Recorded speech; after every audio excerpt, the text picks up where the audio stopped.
Gentleman, or the senator from Missouri is recognized.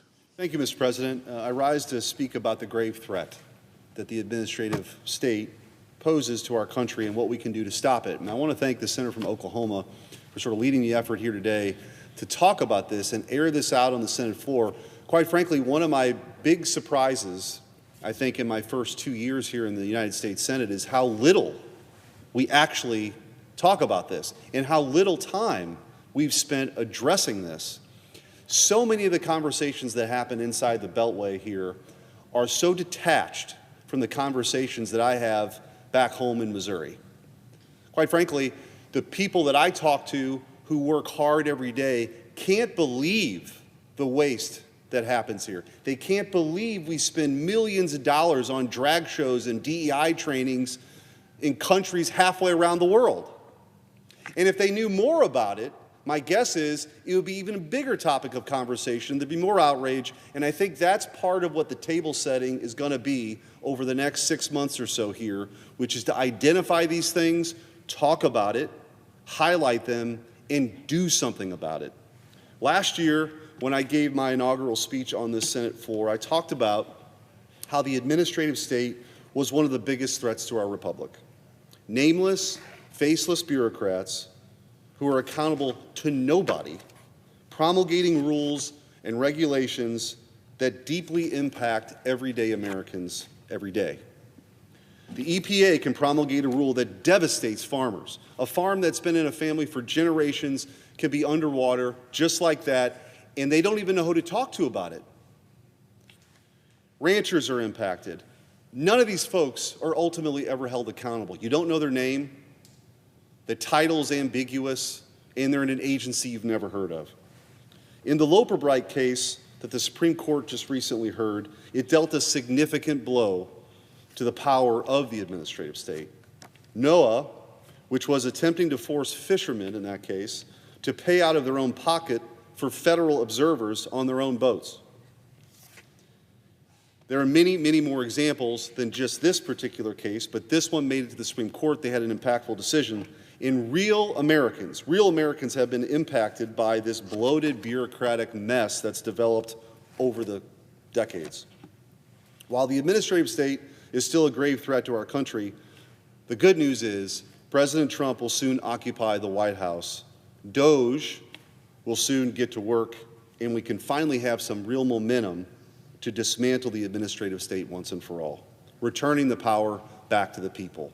See, the difference is when the senator from Oklahoma gets elected or I get elected, the folks get a say. They can send us back or they can send us home. If you want to ban gas stoves, we should have to vote on that. And my guess is it would receive very few votes. But if you've got a bureaucrat that's not even in an office anymore, because only 6% of them are actually in the office, making these kinds of decisions, you lose every sense of accountability, and our representative form of government is ultimately undermined. To ensure that President Trump and DOGE hit the ground running, yesterday I introduced 2 bills that are a critical 1-2 punch in dismantling the administrative state. The first bill is called the Eraser Act, which prohibits any agency from issuing a rule unless the same agency has repealed at least 3 rules. Additionally, the bill prohibits an agency from issuing a major rule unless the agency has repealed 3 or more rules and the cost of the new major rule is less than or equal to the cost of the rule that's being repealed. This would make agencies think twice before promulgating new regulations, and because these agencies are addicted to the power that comes from regulating Americans, it could have the added benefit of stripping many regulations from the books altogether and freeing Americans from the bonds of over-regulation. The second bill is called the Separation of Powers Restoration Act, which builds on the Supreme Court's ruling in the Loper-Bright case and tearing down of the Chevron deference that we've lived with for decades. This bill would enact a stricter standard of review. No longer can agencies expect the courts to just side with their interpretation of a statute like they could when Chevron deference was in place.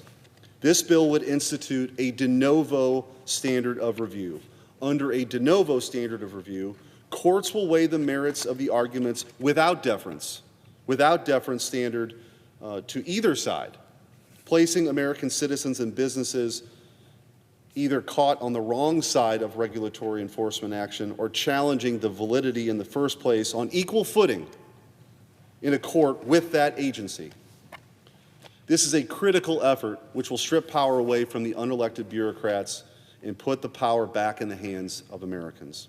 I look forward to working hand in hand with the Trump administration and with Elon Musk and Vivek Ramaswamy and my colleagues in the DOGE caucus to finally reform and dismantle the administrative state, shrink the size of the federal government, reinstitute fiscal sanity here in Washington, and stop these agencies from burdening American citizens with their onerous regulatory schemes. Mr. President, I yield back.